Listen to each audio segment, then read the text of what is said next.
جہاں تک 9 مئی کے حوالے سے جو کیسز ہیں وہ ابھی عدالت میں چل رہے ہیں، اور وہاں سے ہی ریلیف، عدالتوں سے ہی ریلیف ملے گا۔ اور جو لوگ قیدی ہیں، چاہے وہ ڈاکٹر صاحبہ ہوں، ڈاکٹر یاسمین ہوں، ان کو ہماری طرف سے تو حکومت کی طرف سے یہ انشور ہے کہ آپ کو جو جیل مینول ہے اس کے مطابق ان کو فیسیلیٹیشن ہو۔ اگر کوئی بیمار ہے تو اس کو ڈاکٹر کی ایکسیس ہو، اور جو ہے اوور آل جو ہیومن رائٹس ہیں وہ اپ ہولڈ رہیں اور اس کے مطابق چیزیں چلیں۔ تو میں معیشت کے اوپر میں 2-3 کامنٹ کرنا چاہوں گا۔ دیکھیں، اگر تو ہم وہ جو میں نے آپ کو پورا بتایا کہ جو ملک کا جو مین ایشو ہے معاشی طور پہ وہ یہی ہے کہ ہم گروتھ تو کر لیتے ہیں 5-6% کی،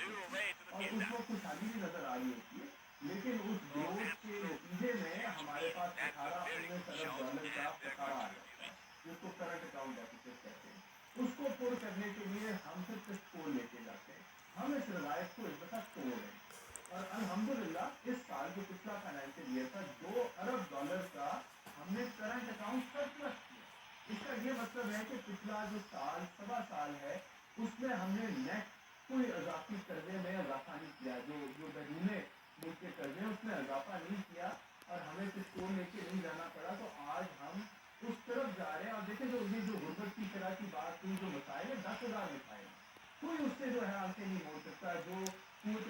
خرید کا مسئلہ ہے وہ بھی وہیں کھڑا، تو یہ کیسے حل ہوگا؟ میں نے آپ کو اس کا بھی جواب دیا کہ جب تک ہم ایک پروپلشن کے ساتھ ترقی کی شرح 5-6% سے اوپر نہیں ہم ترقی کرتے، تو یہ نہ غربت میں کمی ہوگی، نہ قوت خرید میں کمی آئے گی، ہم اسی طرف بڑھ رہے ہیں۔ لیکن اس طرف ہم نے ایسے بڑھنا ہے کہ ہم ایکسپورٹ اورینٹڈ ترقی کریں، یہ نہ کریں کہ ہم جو ہے وہ دوبارہ خسارے لے کے کھڑے ہو جائیں اور منہ کے بل گریں جو ہم گرتے رہیں۔ تو اس کے لیے ہماری تیاری بھی ہے، ہم آئی ٹی سیکٹر پر بھی فوکس کر رہے ہیں، ہم زراعت کے اوپر بھی فوکس کر رہے ہیں، اور ہم دیکھیں ابھی آئی ایف پروگرام میں ہیں، آئی ایف کے پروگرام کے اندر ہم جو اپنے گردشی قرضے ہیں وہ بھی کم کر رہے ہیں۔ ہم حکومت کی وہ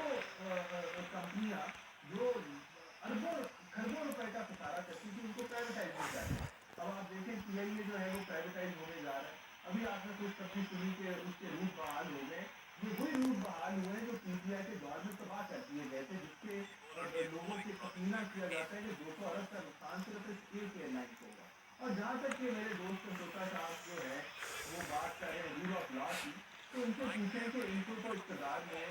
سلیکٹڈ وزیر اعظم تھے، ان کو اقتدار میں بٹھایا گیا، اور رول آف لا ایسا تھا کہ چیئرمین جو نیب تھے ان کو ایک بلیک میل کے ذریعے ویڈیو کے بلیک میل کرتے تھے، اور ان کے ذریعے ایک اپوزیشن لیڈر کو جیل میں ڈالا،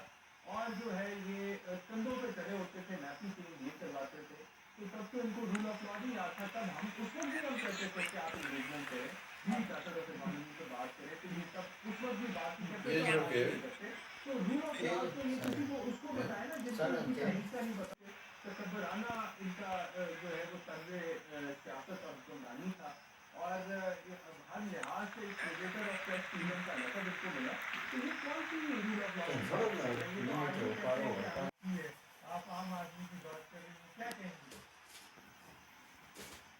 میں کہوں گی اعداد و شمار میں تو بڑی خوشحالی آئی ہے، لیکن حقیقتاً جو ایک عام آدمی ہے اس کی زندگی دن بدن تلخ ہوتی جا رہی ہے۔ ابھی جو فیول کی یہ جو پرائز بڑھی ہے، کیا اس کا اثر ہر سیگمنٹ آف سوسائٹی پہ نہیں ہوگا؟ ٹرانسپورٹ کا کے اخراجات نہیں بڑھیں گے؟ وہ ٹرانسپورٹ کے اخراجات بڑھیں گے تو کیا کموڈیٹیز کے اخراجات نہیں بڑھیں گے؟ کیا ترقی دے رہے ہیں زراعت کو؟ جو ڈومیسٹک کاٹن ہے اس پہ پچھلے سال سے جو ہے وہ سیل ٹیکس لگایا ہوا 18%۔ حکومت جو ہے ریونیو کے ٹارگیٹ جو ہے وہ جو ہدف اہداف حاصل کرنے میں ناکام رہتی ہے، اور جو لوگ ٹیکس دیتے ہیں ان کو مزید کوئی ٹیکس لگا دیتے ہیں، ہر روز ایک نئی طرح کا ٹیکس آ جاتا ہے، جبکہ پچھلے سال سے امپورٹڈ کاٹن یارن اور کاٹن کے اوپر کوئی ٹیکس نہیں تھا، سیل ٹیکس۔ اب جو ہے امپورٹڈ یارن کے اوپر سیل ٹیکس لگایا ہے، لیکن جو آگے پروڈکٹ ہے یا کاٹن ہے اس پر نہیں ہے۔ تو بات یہ ہے کہ ڈومیسٹک آپ کی جو ایگریکلچر ہے، جو اس کے ریلیٹڈ انڈسٹری ہے، اس کو تو آپ تباہ کر رہے ہیں۔ فرٹیلائزر کی پرائس روزانہ بڑھتی جا رہی ہے، اور لوگ جو ہے وہ بنیادی جو ایکسپینس ہوتا ہے وہ ریکور کرنے کے لیے ناکام ہے، جو آپ کی ڈونرز ہیں۔ تو کون سی زراعت جو ہے وہ ترقی